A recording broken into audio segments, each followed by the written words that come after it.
وقتی که امام رحمانov به سر قدرت اومد، به سر قدرت امام رحمانov اومد، به امام رحمانov 150,000 مرده به جان بود. 150,000 زیاده از 200,000 مهاجری که در افغانستان رفته بودن گریزه شده بودن. خب یگان завод فابریکه نمانده بود و بودجه خراب و ولنگار دامای ولنگار بود.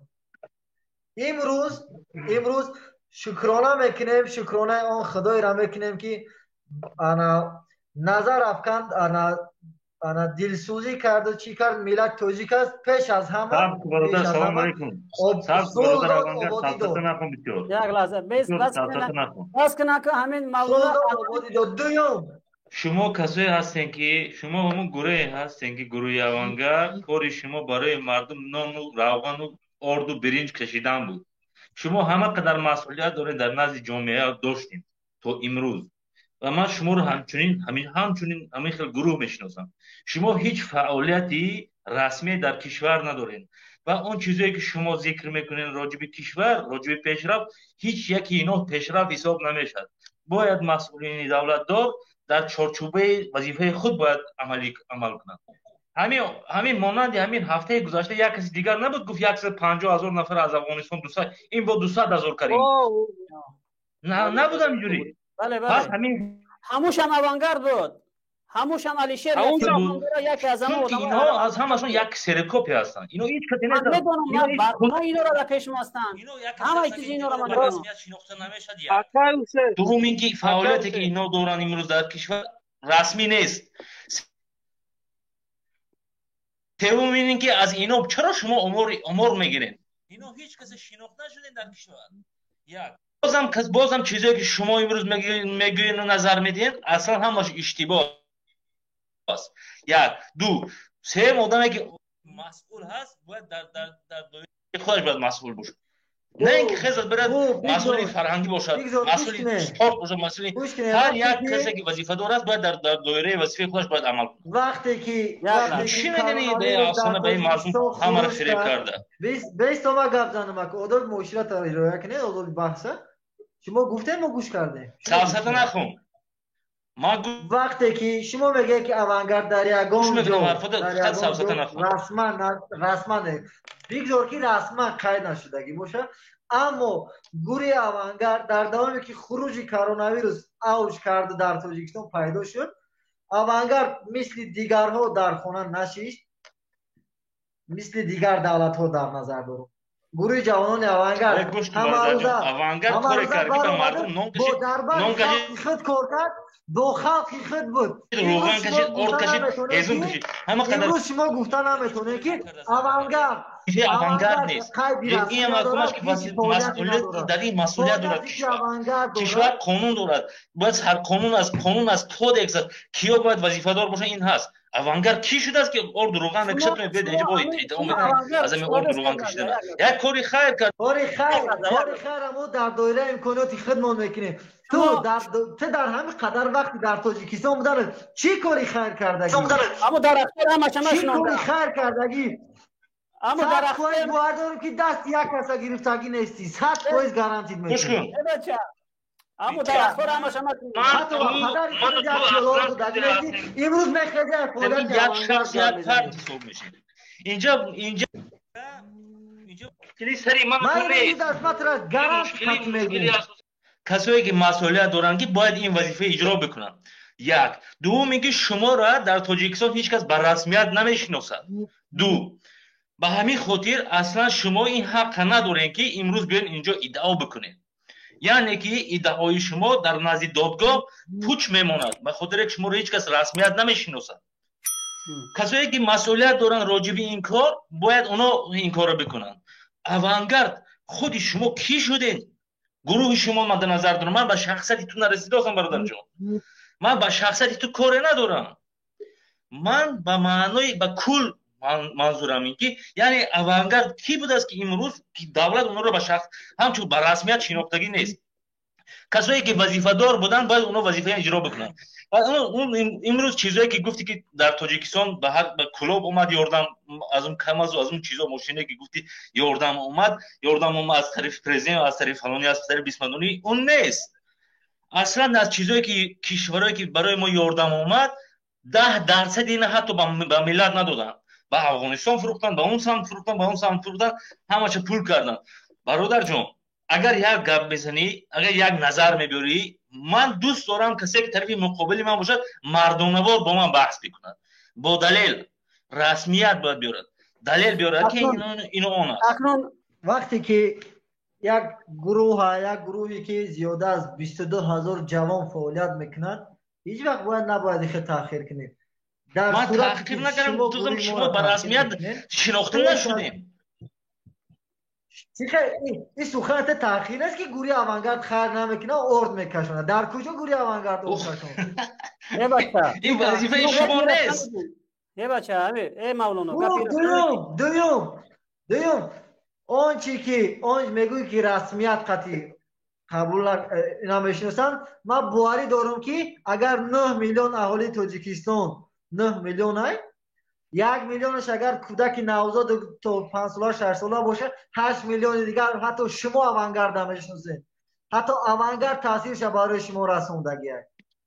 حتی هر جا که یک شهروند عادی نواسته از جای کارش یک کلمه ضد مخالفین، مثلا ضد حسین اشور مینویسه، ضد محمد اقبال مینویسه، ضد بهروز مینویسونه، همون را آوانگارد گفته تاخیر میکنن، برای که میدونن که یگانه گروهی که ضد مخالفان برآمد میکنه این گروه آوانگارده. گوش کن، من برای یک چیزی که میفهمم، من تو امروز آوانگاردی که میشناسم مانندی خودت آوانگاردی که میشناسم با شخصیت مردم میرسین. ببین شما کسایی هستین که تنها کارتون کاریکاتور بود، تنها کارتون گپتون حرفای زیش گفتن. من توی گفتم تو طرف مقابل باش، تو موافقی نسی، ما مخالفین. بالفرض که من مخالفین، تو موافقی نسی، اما با دلیل صحبت بکن. اگر تو موافقی نسی، امروز حکومت در سمت شما باشد، اگر بیا با دلیل صحبت بکن. یکم که خودت رو هم تو یک جوانی توجیک با شخصیت خودت کاری ندارم، که یعنی که بحثی مردم در سیاست شخصیت به کار نمیگیره. در سیاست به سیاست داخل میشن، به سیاست کار میگیرن. شما امروز که در کشور نامتون آوانگارد کسی که باشین نباشین، با ملت ظلم نکنین، خبرکشی خبربیاری نکنین. شما رو ما حتما ثبت خواهیم کرد. همین از اون مونند شما رو ما حتما ثبت میکنیم و شما حتما در پیش قانون جواب میگین. اگر شما فعالیت میکنین، گروهتون اول در کشور با رسمیت شناخته کنین، گوش کنین، سبزتون نگو. او کسایی که شما رو کماند بد میکنن، اونا مغولتبارن. تو کسی هستی که ولی جوان هستی، تنها به خاطر که تو جوان هستی، من با هیچ کاری ندارم. با کشور خدمت میکنین، به مردم خدمت بکنین، ضررتون نرسد به یگان ملت. از اون خبرکشی که از این گپ میبرین، گپ میبرین، مردم رو تهدید میکنین. یک کار کنین، ای پشتی خلق شین، بعد نو وقت شما یک مشت میشین. آواز شما میگن ای آوانگارد هم نو وقت میکنه کو. برادر بس ما بسیار گوش کنم. خطا یک مینوت برای که ما عذاب کشیدیم برادر. درباره خلق باشین. شما درباره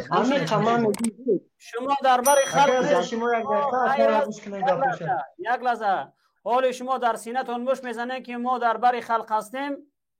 این همه خلق است. این مهاجری که شما امروز میگن که برادرای مهاجری ما را، اون برادرای مهاجر هستن، او را سیاست فراموش نکن حسین.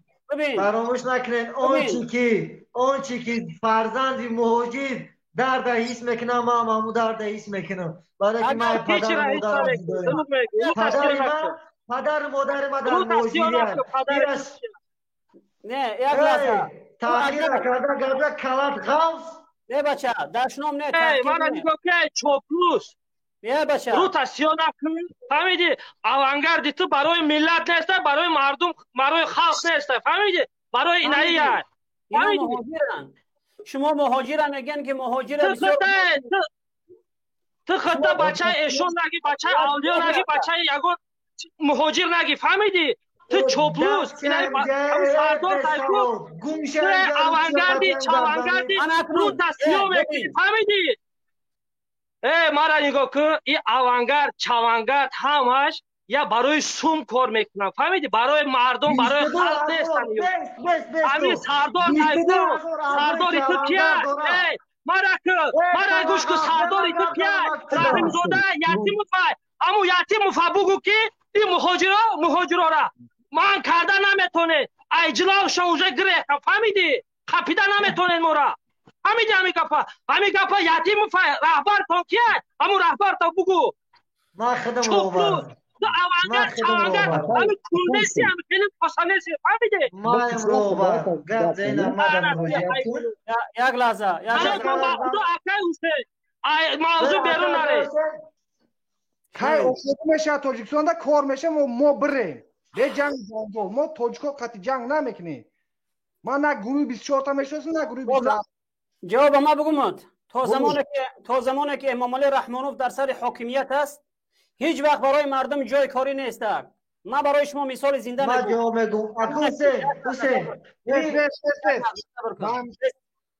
ببین تا زمانی که امام علی رحمانوف سر قدرت است هیچگاه برای مردم مهاجر جای کاری نیست.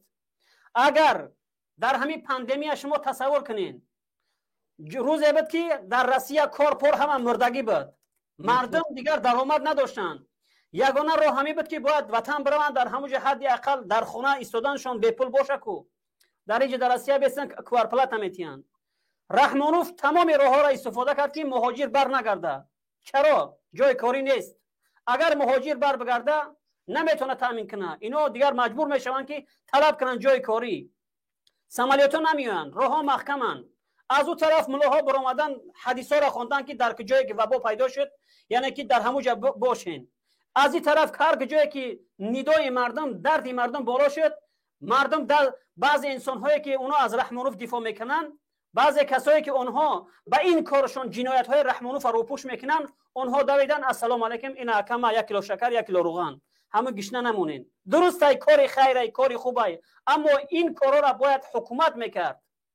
آخی با 1 کیلو کارچکه نگاه کن امروز رحمانوف تمام راه ها را کوشش کرد که بند چی مرزها را چی ایرپورت ها را که مهاجر بر نگرده. چرا؟ اگر بر میگشت امروز در تاجیکستان روزی رحمانوف سیاه میشیده.